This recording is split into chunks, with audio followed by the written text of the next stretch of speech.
¿Cómo están todos? Muy buenas noches. Soy Julio Barco y hoy estoy contento, pues vamos a empezar la nueva temporada ahora en marzo, dedicada a estudiar la literatura, la narrativa, la novelística latinoamericana. Y para estos nuevos seminarios que vamos a hacer todos los días, todos los miércoles de este mes, he preparado a cuatro autores que ustedes van a conocer ahora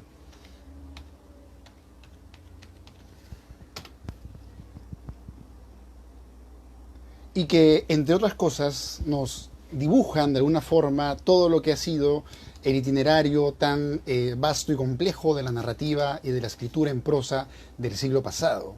Con este seminario, amigos, quiero inaugurar esta noche el tema de los primeros 4 seminarios que vamos a plantearnos, y justamente hoy vamos a hablar de un tema que es muy interesante porque de seguro ustedes conocen a este autor. Es un autor que ya, a pesar de todavía ser bastante cercana a su muerte, ya logró trascender y de alguna forma nos comunica toda una suerte de literatura y una mirada muy propia. Y hoy justamente vamos a hablar de Roberto Bolaño. Y es el primer tema entonces que vamos a tratar en estos seminarios dedicados, como les digo, ya a la literatura latinoamericana. Entonces, para lo de Bolaño, personalmente les cuento que este tema me toca de alguna forma, ya que también soy parte de la lectura que tiene Bolaño en mi generación, ¿no? Entonces, la generación que de alguna forma yo me inserto, 2010 en adelante, ya somos muy lectores de la obra de Bolaño. Así que lo que voy a decirles ahora es un texto que escribí más bien recordando, haciendo memoria sobre todo lo que este autor de alguna forma significa y de alguna forma representa, ¿no? Una tarea, como ustedes bien saben, titánica, ya que hablamos de un autor que tiene muchas obras y además es muy complejo en cuanto a su literatura, ¿no? Entonces, con Roberto Bolaño vamos a empezar este seminario de los novelistas latinoamericanos. Y empieza del siguiente modo. Y bueno, con todos que tengan una buena noche, vamos a empezar entonces.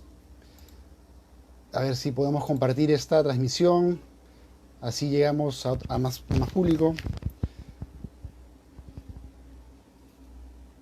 Hay algunos que se confunden con Bolaño y se confunden con Chespirito, ¿no? Con Roberto Gómez Bolaño. No, hablamos de un poeta y narrador chileno, y justamente por eso mismo voy a leerles una introducción que escribí sobre él, y mientras voy leyéndola les voy a ir comentando algunos puntos que me parecen interesantes profundizar y de alguna forma ir desmenuzando. Entonces, vamos a empezar en breve.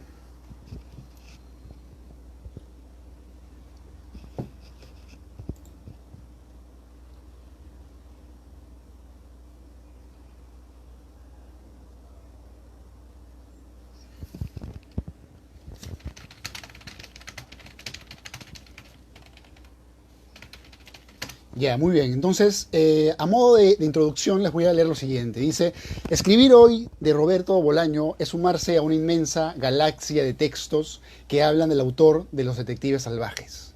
Sin embargo, empezar un estudio sobre la novela latinoamericana y comenzar por Bolaño sí que es una forma diferente de encarar este grandilocuente tema literario. Y es que sucede algo sencillo. Con Bolaño se lucha o discrepa, se critica o ama, pero no se puede permanecer silencioso. Sucede lo mismo con Borges, Vallejo, Paz, Neruda, Mistral, etc. Es decir, autores que no pasan desapercibidos, que tenemos que observar para reflejarnos y bien perdernos en su influencia o reutilizarla en nuevos aportes y diagramas. Y bien, leído esto, les voy a leer la primera parte de este texto que dice: Bolaño como joven lector latinoamericano. Y dice lo siguiente: si algo recuerdo de Bolaño es al joven que faltaba clases, daba vueltas por los parques de México, robaba libros en librerías de viejo, asunto que después, sin ninguna vergüenza, afirma como parte de su propio desarrollo de escritor. Un joven de lentes y de pelo largo, que se alimentaba mal y fumaba cigarrillos hasta el hartazgo. Todo esto embalsamado de una sed inagotable por leer y escribir. Lee a Camus, lee a Breton, Es el mismo adolescente que le dijo a su madre que no deseaba terminar la escuela porque iba a ser escritor, uno de los más grandes, uno de los más grandes. Es el mismo joven que se asume como poeta, es decir, alguien vital arrojado a la existencia para sacarle algún nuevo ritmo que engarzar a la música estética de su época. No va solo, al contrario, es parte de una mancha de autores, escritores, poetas, artistas y pintores, los infrarrealistas. Como ustedes saben, Roberto Bolaño tiene una vida primero en Chile y luego cuando ya empieza toda esa parte política que viene a ser la parte de la dictadura con Pinochet, él va a decidir viajar a México y en México es donde él va a empezar su primer peregrinaje como escritor y como ferviente soñador, ¿no? Él va a decidir, como les vengo leyendo, deambular, estar de repente en las librerías, faltar a la escuela. Le gustaba mucho leer en esa época, por ejemplo, lee a Camus, ¿no? lee también a Breton, y de alguna forma empieza lo que en Bolaño se convertirá luego en la universidad desconocida, ¿no? Hay esa idea en Bolaño del joven que desde muy chiquillo lo deja todo por la literatura, lo deja todo por escribir y de alguna forma asume ese oficio, lo encara con todo el realismo que puede existir, pero también con toda esa sed de querer sumarle algo más a lo ya existente. Y la pregunta es, ¿cómo llegó este joven a terminar editando tirajes de 5 millones de ejemplares? Lo que más me sorprende de Bolaño es que, siendo un poeta vagabundo, bohemio, siendo un poeta que de pronto no tenía pues un contacto tan grande, de repente académico, más bien era una persona que participaba en la marginalidad, ¿no? Por ejemplo, los infrarrealistas, que son un grupo de poetas y también pintores, gente que hace teatro, gente que se reúne en los cafés de México a conversar de arte, ¿no? Y de repente a beber, a conversar de arte, a hacer ideas de revistas o de pronto a hacer shows artísticos, ¿no? Entonces, con todos esos amigos, Bolaño tiene su primera experiencia literaria, pero lo curioso es cómo llega a terminar editando tirajes de 5 millones de ejemplares. Ello, cosa que todos saben, son cercanos a los Hora Cero peruanos, ¿no? Los infrarrealistas, el grupo donde Bolaño de alguna forma empieza a tener su primer contacto con la literatura, es un grupo que tiene una influencia con los escritores peruanos, que son los escritores horacerianos. Si ustedes acá en el Perú preguntan por Hora Cero, van a encontrar un montón de ideas, que es un grupo del 70, que tiene diferentes autores, como Verástegui y Juan Ramírez Ruiz. Ellos tenían una relación por cartas con Roberto Bolaño, que es el que ahora estamos hablando, y con su amigo, ¿no? Que era el poeta Mario Santiago. Entonces, hasta aquí la fotografía de sus años de pelo largo, locura, de querer cambiar las letras desde una actitud vital, donde vida y estética fluyen en un nuevo escudo que recupere el fervor de la vanguardia y el dilema de la propia escritura.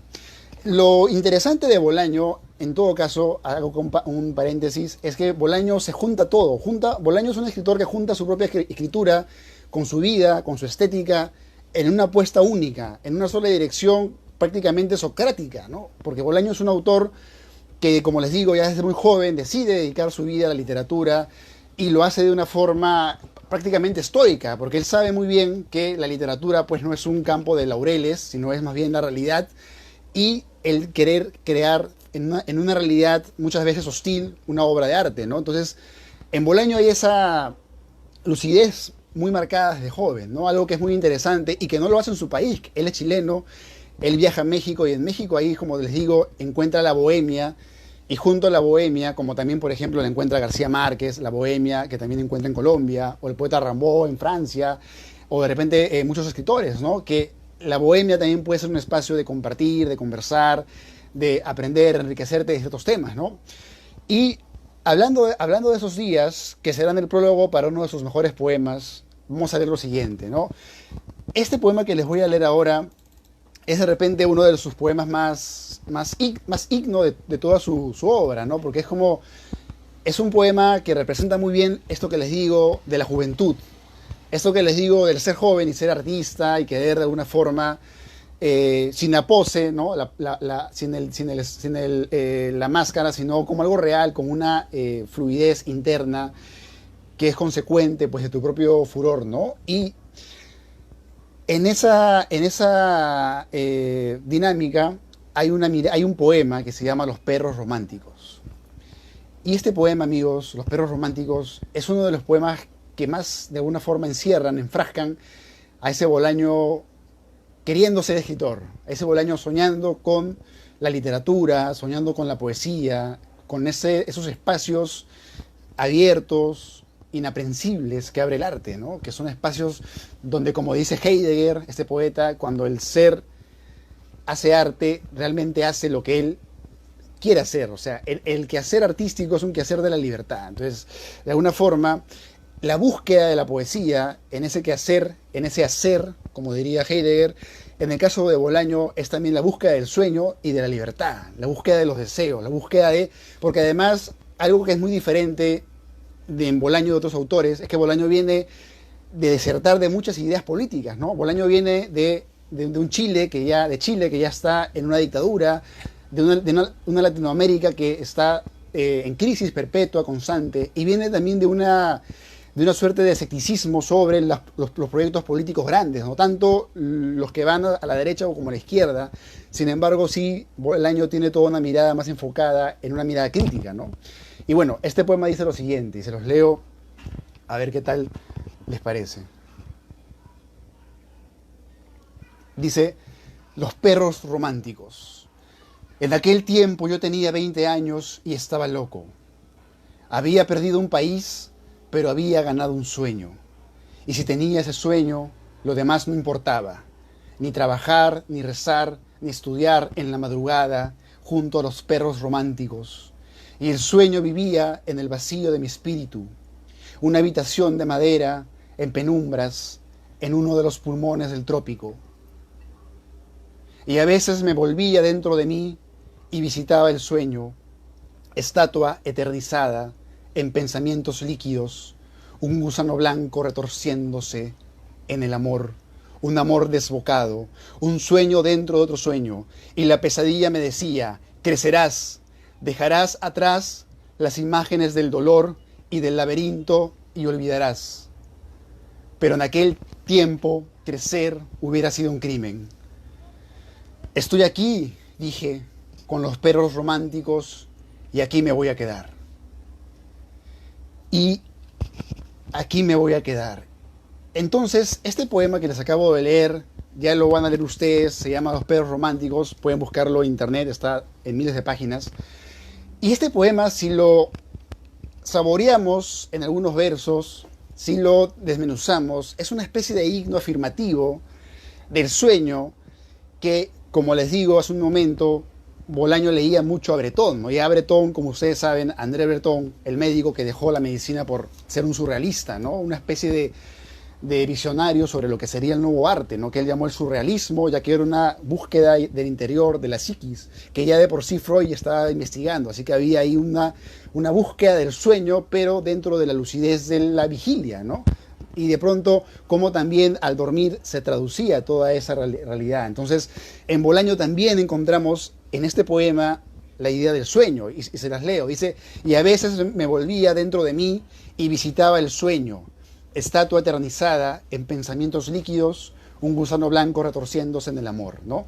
Y ese sueño de Bolaño, que es una estatua eternizada, pero lo curioso es en pensamientos líquidos, y lo líquido generalmente tiene el rictus de la metamorfosis y va cambiando, no se mantiene sólido. Es decir, en este poema vemos una búsqueda desde la juventud romántica hacia el arte, ¿no? Hacia lo que podría haber sido de repente para el abuelo, el tatarabuelo de Bolaño, Rubén Darío, el gran poeta Rubén Darío, lo que habría sido para él de repente el azul, ¿no? El azul, que era en realidad, como ustedes bien saben, una extrapolación o un diálogo con el poeta Paul Verlaine, ¿no? Que había sido y que fue pareja de Rimbaud. Entonces, si hacemos un análisis mayor de lo que les vengo planteando, vamos a encontrar muchas referencias, porque algo que nos enseña Bolaño, amigos, es que la literatura se nutre de la propia cultura literaria y obviamente de la realidad. Pero Bolaño, siempre acuérdense, es uno de los escritores más lectores que vamos a poder encontrar. Entonces Bolaño es un gran lector, y es lo que de alguna forma también crea lo que les digo que es su universidad desconocida, ¿no? Y luego dice, seguramente como yo conocieron a este poema gracias a las numerosas antologías y al mito que ya es para nuestro tiempo Roberto Bolaño. Mito que, digamos, no podría sostenerse si no fuera por su obra desafiante, su postura vital, donde la literatura es significativamente un acto de radical inmolación, y su agitada muerte, que sintetiza su socrática actitud frente a la vida, a la escritura y a su arte. Consecuencia que se sostiene guiándonos por el poema leído, gracias a ese ganar el sueño, porque si el sueño existe, lo demás no importa, ¿no? Como es lo que ese verso de una forma nos dice, ¿no? Es que Bolaño da un carpetazo histórico a la novelística, abriendo nuevos torrentes de entendimiento sobre la realidad. Volveremos a este punto más adelante. Es también imprescindible saber que este quehacer literario fue de la mano con una crítica que va del joven que huye del Chile de Pinochet, como les vengo contando, al que discrepa con Octavio Paz, al que vive en Blanes, al que empieza a publicar en Anagrama, ¿no? Los 5 millones de ejemplares, imagínense eso. Para comprender su sorprendente metamorfosis tenemos que ahondar en sus escritos, como en otras variables que nos brinda entrevistas, crónicas, ensayos y nos permitan conocer la universidad desconocida. Y bueno, aquí hago también otro pequeño paréntesis para explicar un poco esta parte, ¿no? Acá menciono a Octavio Paz. Por ejemplo, la figura de Octavio Paz, de alguna forma, se la vincula mucho, se la enemista mucho con el Bolaño joven que viaja de Chile con Pinochet, donde ya acababa de morir, ustedes saben, Allende, que muere pues de alguna forma defendiendo ese tipo de Estado que tenía, y de alguna forma se instaura esta dictadura, ¿no? Bolaño escapa de eso, llega a México, se reinventa, y en México de alguna forma tiene una vida romántica de bohemio, una vida de lectura, una vida de mucha sapiencia, pero que no es academizada, ¿no? Sino es más bien la vitalidad. Siempre el Bolaño, cuentan que Bolaño en esa época no era mucho de... Bueno, regresé. Bueno, cuentan que en esa época Bolaño no era demasiado de beber, era más bien de simplemente tomar su café con leche, pero sí era muy lector, ¿no? Entonces Bolaño ya tenía esa idea de leer mucho y de armar su obra con una voracidad, ¿no? Ahora, la siguiente parte que les voy a leer se llama La literatura latinoamericana hasta Bolaño, la poesía como utopía. Y lo que les acabo de leer se llama Bolaño como joven lector latinoamericano, ¿no? Que es la parte en la cual vemos a Bolaño de alguna forma en su juventud. Es ese Bolaño que aparece en las fotografías con lentes, pelo largo, saltando, sonriendo. Es ese Bolaño vital, ¿no? Que de alguna forma nos deja ese sabor de antihéroe, que de hecho también podemos encontrarlo en muchas novelas de Jack Kerouac o de la generación Beat, ¿no? No se olviden ustedes que esa época también tenía cierta radiación con toda esa libertad que había dejado de por sí el movimiento hippie, o había dejado, qué sé yo, las guerras mundiales, y había toda esa consecuencia también en lo literario, ¿no? Y ahora vamos a ver lo siguiente: la literatura latinoamericana hasta Bolaño, la poesía como utopía. Y dice, si damos una lectura rápida a los grandes escritores latinoamericanos del siglo pasado, veremos que la mayoría tuvo un pasado como poeta, a veces fugaz, otras más denso, y en algunos, cara de la misma moneda. Hablo de Cortázar, como de Borges, de Lezama Lima, como de Severo Sarduy. En el caso de Bolaño, veremos que primero intentó una vida como poeta, pelo largo, sonrisa, en los cafés solo tomaba café con leche, lo que les contaba, y su dieta de libros y lectura y su dieta de libros y literatura desmesurada. Hay, curiosamente, un cambio de paradigma de ese Bolaño al que termina construyendo su legado, ¿no? Porque si Bolaño solamente se quedaba siendo el joven irreverente, bohemio que fue, posiblemente no lo recordaríamos tanto, ¿no? Porque Bolaño es el escritor que ahora admiramos, ya que tiene una metamorfosis, ¿no? La nueva novela latinoamericana es la historia de la poesía, el quehacer literario como una crónica latinoamericana, sí, pero también como un síntoma. ¿Y a qué me refiero con que la nueva novela latinoamericana es la historia de la poesía? Me refiero a que los escritores post-boom, y a quienes tenemos en el boom, tenemos a los narradores que de alguna forma generan todo un canon que va a generar todo un impacto a nivel internacional, ¿no?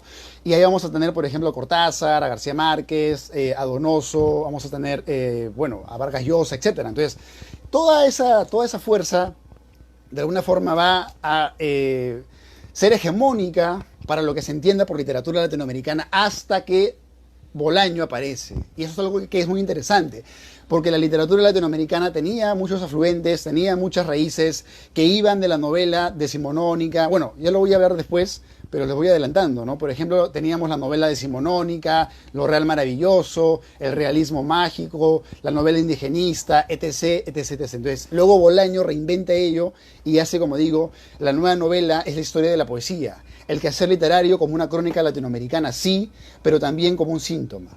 Reinventar el canon es mirarlo con creatividad, regresar los pasos, considerarlo, porque no existe ningún canon sin que siga lo que Octavio Paz lúcidamente llamó la traición de la ruptura. O, en otras palabras, que siga esa necesaria distancia de un tiempo de escritura a otro. Primero como poeta, luego como novelista, y finalmente en sus ensayos y otros escritos como entrevistas podemos tener una radiografía de sus ansias y límites. Bolaño no es para nada un poeta casual, al contrario, asume esa vida desde sus épocas en México. Los Detectives Salvajes, 1988, como narrativa coral de la nueva forma de ser, estar en la poesía. La aventura de poeta es lo narrable. El vivir, el poema, es la nueva prosa. Praxis y estética. Se observa un desgaste del viejo proyecto de la novela realista decimonónica. ¿Quiénes, por ejemplo, son paradigmáticos en el proyecto decimonónico de la antigua narrativa latinoamericana? Pongamos el caso de Vargas Llosa, ¿no? Ustedes leen, por ejemplo, por acá creo que lo tengo, leen, por ejemplo, Conversación en la Catedral, vamos a ver una narración muy diferente a la de los Detectives Salvajes, ¿no? Entonces, ello también, por ejemplo, va a haber una distancia con el barroquismo y una diferencia con proyectos como el realismo mágico o el indigenismo. Todos los que leímos Los Detectives Salvajes comprendimos que la trama detrás era la búsqueda de la poeta Cesárea Tinajero con Belano. Y Ulises Lima a la cabeza, que bien sabemos en realidad son Mario Santiago y Bolaño. Y cerrando el triángulo, el joven García Madero, como también la historia de la vida de los poetas atrapados en su generación, contando sus bitácoras propias y creando una nueva manera de proyectarlas bajo lo fragmentario y visceral. ¿Qué es lo diferente? Ustedes, por ejemplo, leyeron la novela Rayuela de Cortázar. Quizá la novela Rayuela, hago un paréntesis para luego continuar leyendo. Rayuela, primero, es un libro que tiene muchas formas de leer, ¿no? Lo cual ya nos permite observar que hay una actitud activa a la hora de crear este libro. No es como el antiguo narrador omnisciente, realista, que lo cuenta de manera lineal, ¿no? Y está preocupado por las tramas. No, Cortázar, que es un escritor de alguna forma más activo en cuanto a la estructuración de su propia literatura, del propio quehacer o el artificio con el cual se sustenta lo que está proyectando, es consciente de todo ello. Entonces, de Rayuela, que es, como les digo, una máquina literaria, a Los Detectives Salvajes, hay toda una diferenciación muy interesante de analizar, ¿no? Por ejemplo, Rayuela es la historia también de jóvenes, o no tan jóvenes, pero sobre todo artistas, bohemios, pero que viven en París, ¿no? Y que de alguna forma tienen igual conversaciones literarias. Hay también un escritor que está de alguna forma reflexionando sobre el quehacer literario. Es una novela muy interesante en ese sentido. Y si tú lees Los Detectives Salvajes, vas a encontrarlo, la mirada, pero desde una realidad más bien latinoamericana, ¿no? Entonces, los Detectives Salvajes, con Mario Santiago y Roberto Bolaño, que en la novela aparecen como Mario Santiago aparece como Ulises Lima, Bolaño aparece como Belano. O sea, ellos mismos son personajes dentro de su propia novela, ¿no? Algo que, por ejemplo, otros escritores no hacen y no construyen este juego metatextual, ¿no? O metaliterario. Entonces, el hacer eso, ¿qué diferencia hay entre lo que hacía Cortázar con Rayuela y lo que hace Bolaño con Los Detectives Salvajes? Hay evidentemente en Bolaño una crudeza hacia querer mostrar los matices de una realidad que muchas veces puede ser más cruda o puede ser de pronto más desgarradora. Y eso lleva pues a Bolaño a ser, de alguna manera, novedoso con el tema que trata, ¿no? O sea, tú puedes leer las novelas, puedes de alguna forma pensar cómo son los poetas de Vallejo a Neruda, de Neruda a Huidobro y tantos poetas que hay en Latinoamérica, pero antes de ello no había en sí una novela que tratara sobre ellos, donde los poetas sean los personajes, donde el poeta sea de alguna forma un héroe, ¿no? Eso también es algo que Bolaño impone como una especie de doble lectura, ¿no? Porque por un lado, la mirada de Bolaño tampoco es una mirada, pues, qué sé yo, una mirada idealista, romántica, ¿no? Es una mirada muy real, muy cruda, pero porque es real y cruda, comprende el valor esencial que tiene la palabra y la literatura. O sea, Bolaño asume esa de alguna forma, ese elogio al arte y a la poesía, sobre todo a la poesía, desde una mirada donde la realidad misma está también siendo observada, ¿no? Entonces es el poeta viviendo en medio del infierno, pero mirando de alguna forma la profundidad que tiene este quehacer, ¿no? Este juego de realidad y vida, este trabajar con la sustancia propia de su experiencia humana, nos hace ver el papel medular de su obra dentro de su propia existencia. En el curioso y vasto pantano de señales, navíos, culturas y movimientos políticos que es Latinoamérica, nace la narrativa donde la épica cae sobre los poetas.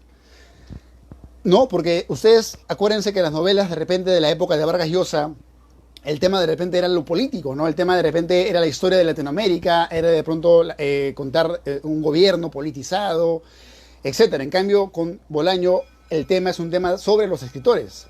Y no sobre cualquier escritor, sino sobre los escritores viviendo una realidad latinoamericana, ¿no?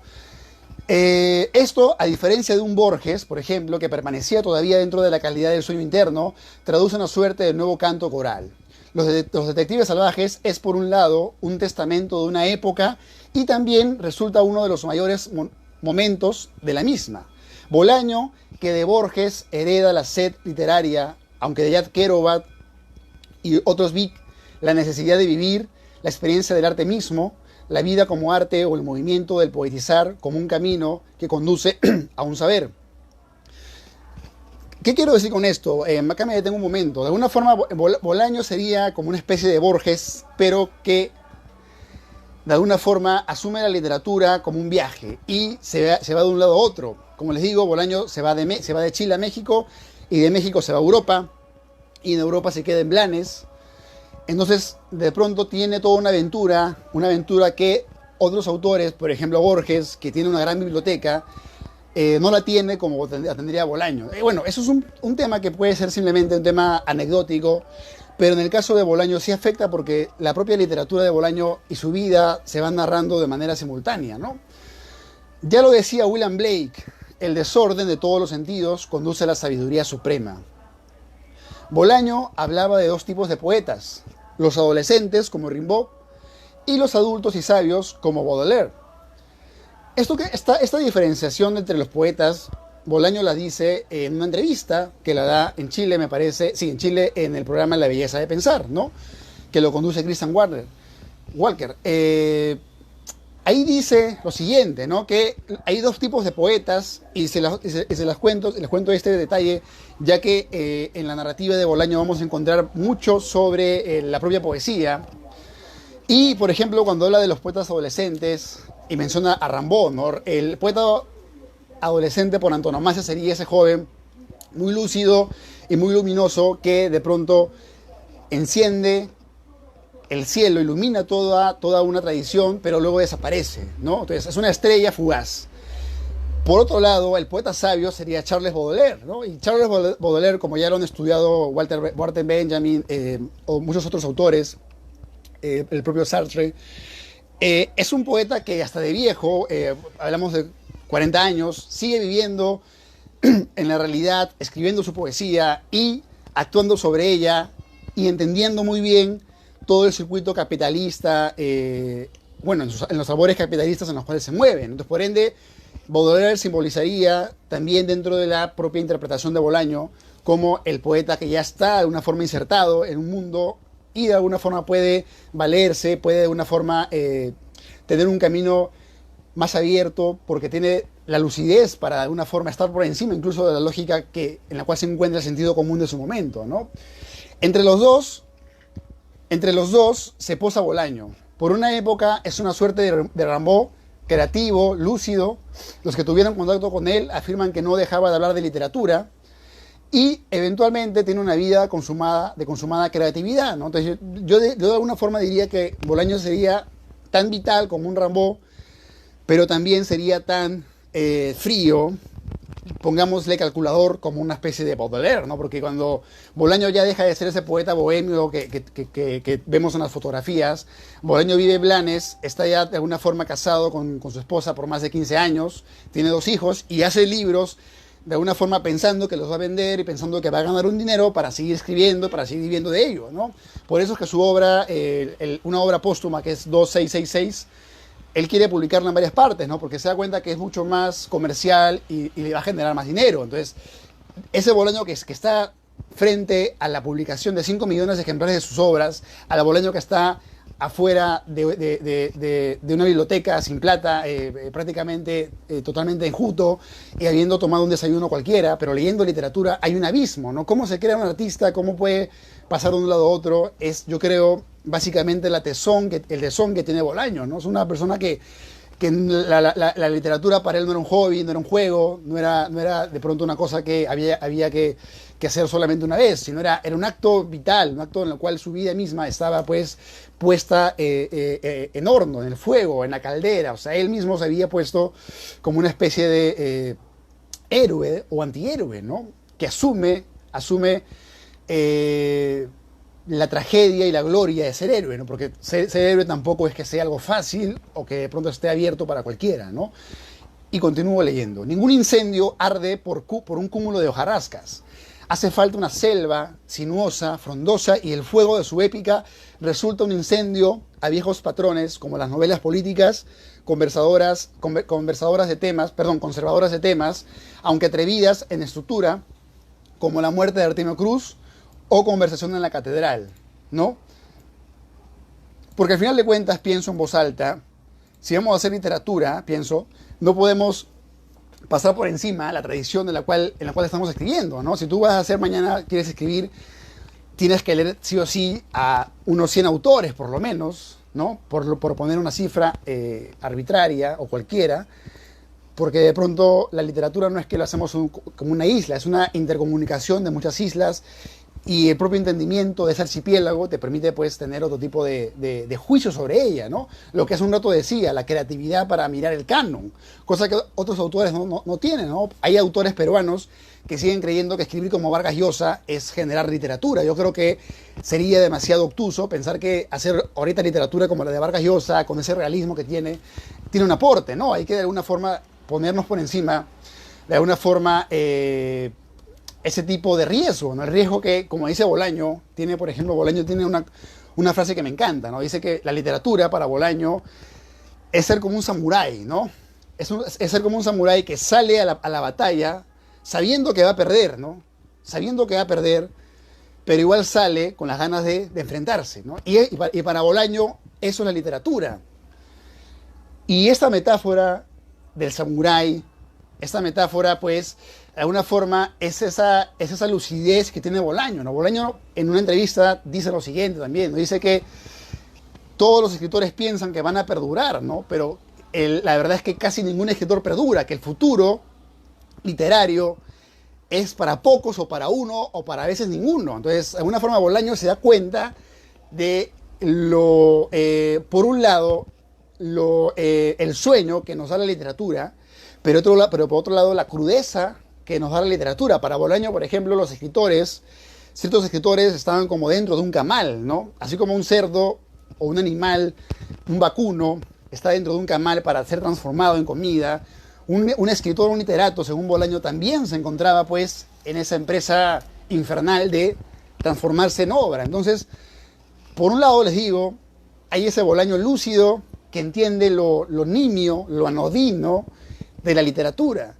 Pero por otro lado está ese valor, que es el valor del samurái, ¿no? Que quiere salir a enfrentarse, a pesar de que sabe que va a perder, salir a dejarlo lo mejor, ¿no?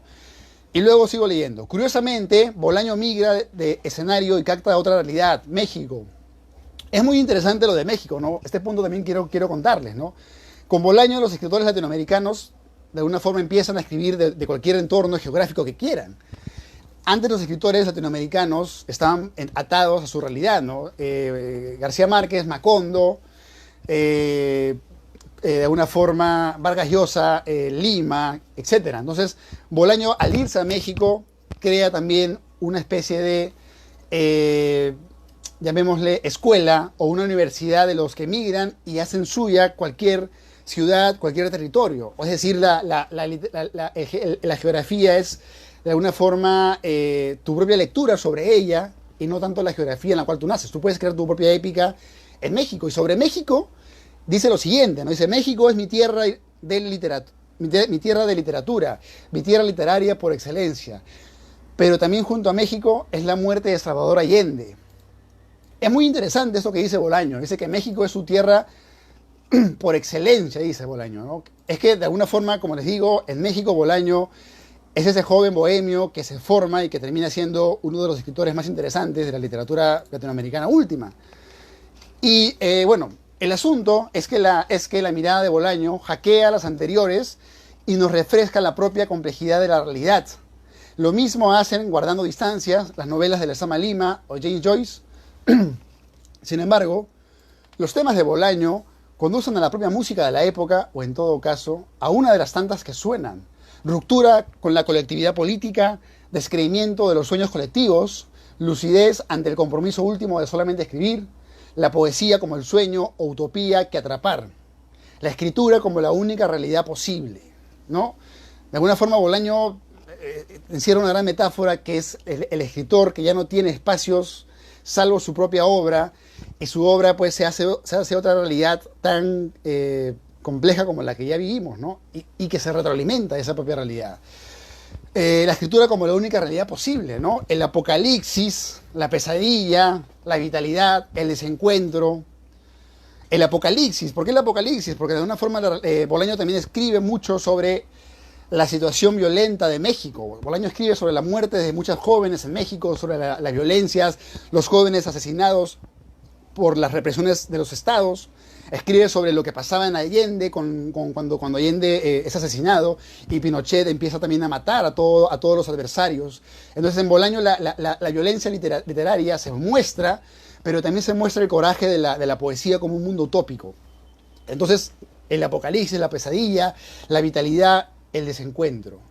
Por algo su obra bebe de Kafka, obviamente de Cortázar y de Borges, pero también de Lichtenberg. Lichtenberg, por ejemplo, tienen que leer este autor, es un alemán que hace aforismos, que son pequeños extractos que encierran, sintetizan, ¿no? Reflexiones, y que tiene una lucidez tremenda, ¿no? Lichtenberg, por ejemplo, es contemporáneo de Kant, y cuando Lichtenberg escribe sobre el imperativo categórico kantiano, tiene una interpretación también muy interesante, pero yo creo que Bolaño toma pues la lucidez lichtenbergiana, ¿no? Y de Macedonio Fernández, que como ustedes saben, Macedonio es uno de los abuelos o padres literarios de Borges, ¿no? Que también de alguna forma, como Cortázar, Borges y luego Bolaño, van a hacer que la literatura no solamente sea una narración, llamémosle de esta manera, llana, sino se convierta, como les digo, en un ejercicio de las posibilidades y un ejercicio de la propia literatura como quehacer, como saber, como forma en la cual crear el arte literario, ¿no? O sea, la literatura como tema sobre el cual escribir. Bueno, es decir, estamos ante un nuevo ritmo y estética que fluye en la narrativa latinoamericana del siglo XX y salpica sus gotas a nuestro entendimiento Made in 21. Y bueno, amigos, este breve comentario que les acabo de leer es mi escrito sobre el tema de hoy, que es Roberto Bolaño. La siguiente semana y aquí a los 3 siguientes miércoles tenemos a Vargas Llosa, tenemos a Arguedas y tenemos también a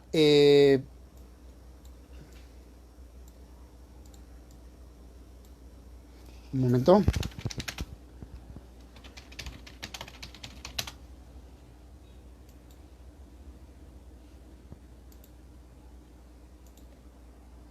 Y Y tenemos también a otro narrador importante, ¿no? Bueno, Arguedas, Vargas Llosa son de alguna forma también autores esenciales, ¿no? Y Cortázar, me olvidaba de Cortázar, de Julio Cortázar. Bueno, entonces, esto que les acabo de leer es de alguna forma este primer seminario, y ahora voy a leerles algunas páginas de la novela Los Detectives Salvajes para cerrar esta primera transmisión. Como ustedes saben, soy Julio Barco y estamos transmitiendo desde Lima. Este programa que estamos ahora escuchando es el programa de la plataforma Lenguaje Perú. Y si a ustedes les gusta este programa, no dejen de bajar. En este mismo link van a encontrar más de 30 vídeos donde hablo sobre poetas latinoamericanos, sobre novelistas norteamericanos. Hay más de 30 vídeos para que ustedes elijan. Y el fin es, pues, abrir un espacio de reflexión sobre la poesía y la literatura. Y bueno, antes de leerles y terminar este seminario, algo más que decir sobre Bolaño. Bolaño es, pues, un poeta, ¿no? Bolaño siempre se siente poeta. Hasta el final, él asume su poesía como lo más importante y su narrativa la asume como una especie de continuación, ¿no? Y yo recuerdo que hay una frase muy interesante donde dice lo siguiente, ¿no? Porque Bolaño a veces tenía una reflexión con lo griego, ¿no? Dice, mi poesía es platónica y mi prosa es aristotélica, ¿no?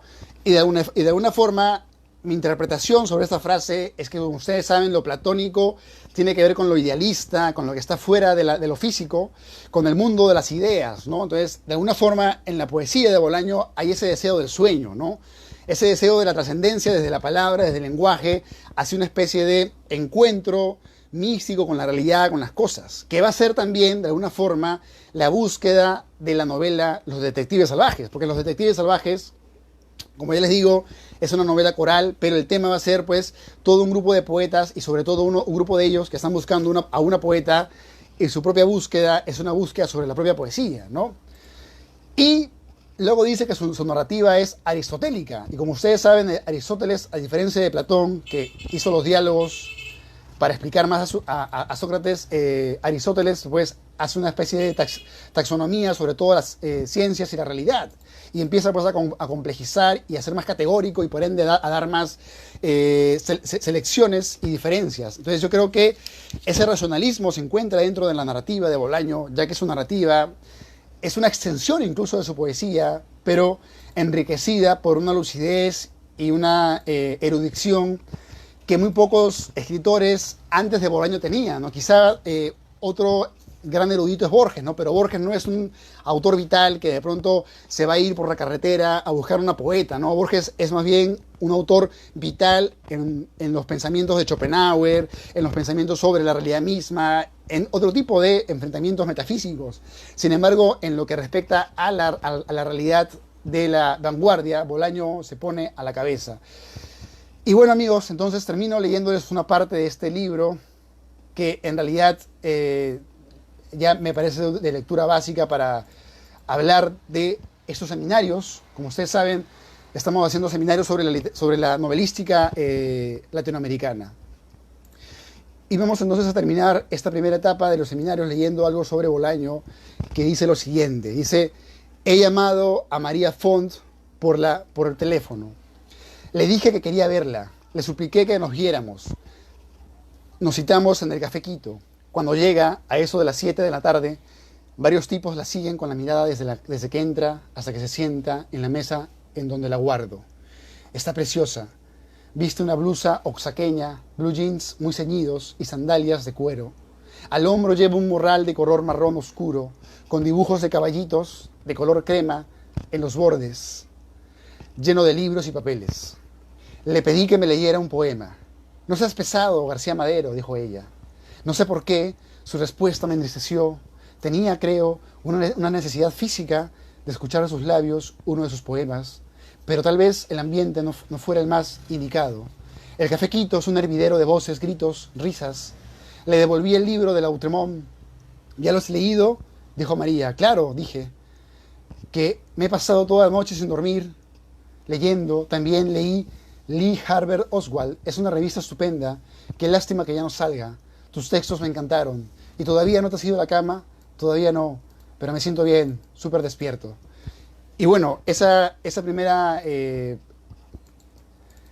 breve narración que les acabo de leer nos habla pues de el personaje García Madero, que es uno de los jóvenes que en esta novela tiene pues un papel importante, ¿no? Porque es el que narra la primera etapa de los detectives salvajes y que justamente nos cuenta toda la situación del grupo de poetas que en la realidad se llamaban los infrarrealistas, pero en la realidad novelística de Bolaño se llaman los real visceralistas, ¿no? Y bueno, con esta introducción yo me despido por esta noche y los invito a que me sigan el día sábado, que voy a tener mi siguiente jornada de la literatura norteamericana. Me parece que vamos a hablar de David Foster Wallace o de John Cheever. Y la siguiente semana no se pierdan la transmisión que viene súper recargado. Vamos a hacer una transmisión que ustedes no se pueden perder porque el siguiente miércoles vamos a conversar sobre Mario Vargas Llosa, Premio Nobel de Literatura peruano, el más polémico, el más prolífico, por acá odiado, por allá elogiado. Vamos a hablar de todos sus libros, voy a contarles sobre también cómo se formó como escritor, sus novelas, su narrativa, sus posiciones políticas, todo lo que se pueda en los 40 a 50 minutos en los cuales desarrollo mi seminario. Cuídense mucho, ya saben, nos vemos en la siguiente oportunidad. Soy Julio Barco, nos vemos hasta la siguiente oportunidad.